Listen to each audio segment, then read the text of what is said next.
Hi, this is Simon Hill for Digital Trends, and this is Sony's latest flagship phone, the Xperia XZ3. Now, if you've seen any news about this phone at all, you'll know that the headline feature is this gorgeous 6-inch OLED display. Now, it's the first time that Sony has put OLED tech in one of its smartphones. It's been using it in its TVs, and it really is a superior screen, just like Apple's done with the iPhones recently. Now, it means that you get really deep inky blacks and a much higher contrast ratio than an LCD or an LED display is going to give you. Now, if we delve into the design straight away, you can see this is a lot like Sony's last flagship phone, the Xperia XZ3, and it's using a design language called ambient flow. So Sony's moved away from the sort of angular designs that marked its phones out before to create something really curved. As you can see, the display here is curved, just like Samsung's Galaxy range. The glass back also curves into this metal frame here, and it's tapered slightly at the edges as well, and it makes it a very comfortable phone to hold. Even although it's really tall, it's quite comfortable to hold in your hand for long periods of time. We love the glass on the back here. One thing we don't like about Sony's design is the placement of this fingerprint sensor. Everybody else puts their fingerprint sensors up here, and all this means is that I've been putting my finger on this camera lens all week wondering why the fingerprint sensor doesn't work. Of course, you can get used to that fairly quickly. On the right spine, we've got the camera shutter button here, we've got a power button in the middle, and we've got a volume rocker at the top. There's no audio jack in this phone. All you've got on the bottom here is the USB-C port. There's nothing at all on the right spine, and up top there is a little tray for the SIM card and for the micro SD card. This has 64 gig of storage, and obviously you can put a micro SD card in there to expand it. Now, the USB-C charging is also worthy of a mention. It's extremely fast, we've noticed.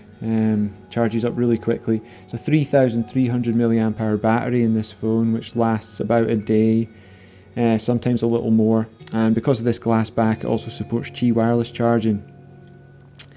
Now, in terms of speed, we have no trouble at all navigating around. We've been dipping in and out of apps, we've been playing different games, and it's silky smooth for the most part, and that's because there's a Snapdragon 845 processor inside here, just like every other Android flagship, and it's backed up by 4 gig of RAM.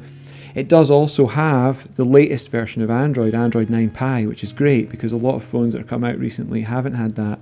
Unfortunately, Sony didn't resist the temptation to add a little bloatware on top, so while it did ask me if I wanted to install certain apps, like the PlayStation app, which is actually really useful, it came with Kobo books already installed on it.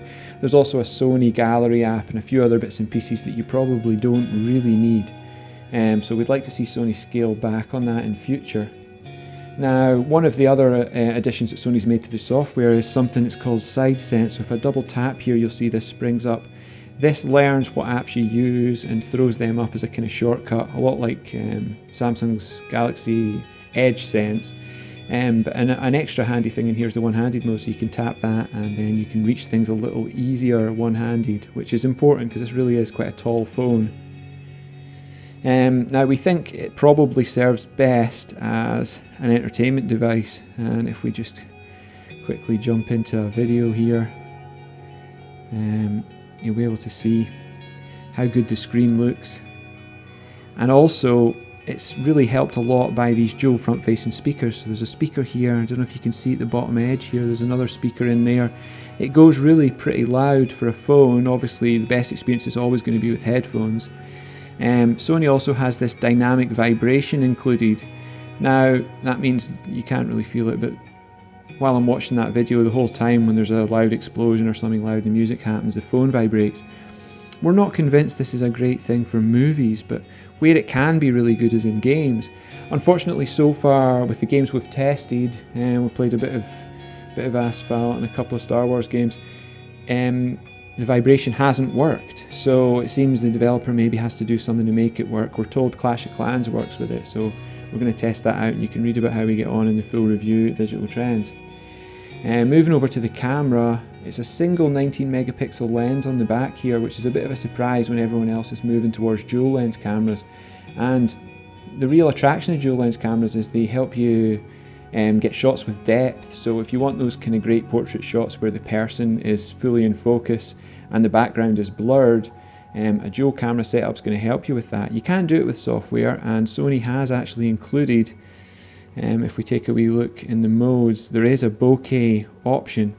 Now we've tried this out and you have to keep the phone very still. It basically takes 2 shots to create the bokeh effect, and we've found actually we've gotten better results, better portrait results just using the normal camera.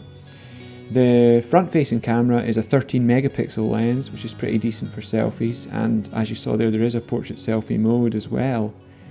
You can check out some of the photographs we've taken with this phone and read a little bit more about how we got on with the camera in the full review.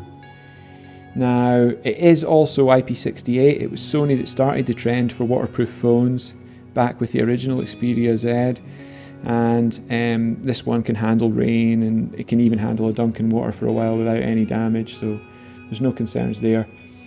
If you want to get a hold of this phone, it's going to cost you $900, and we feel like that's pretty expensive. It's up against some very tough competition at that price, but it is an extremely stylish device, really good for consuming entertainment on. Lacks any particularly special extras though, anything that would really make it stand out, but we do like the design and we think Sony's moving in the right direction here. It's on sale already in the UK for £699. We're not certain about the US release date yet, we're still waiting for confirmation on that. But stay tuned to Digital Trends and we will keep you posted.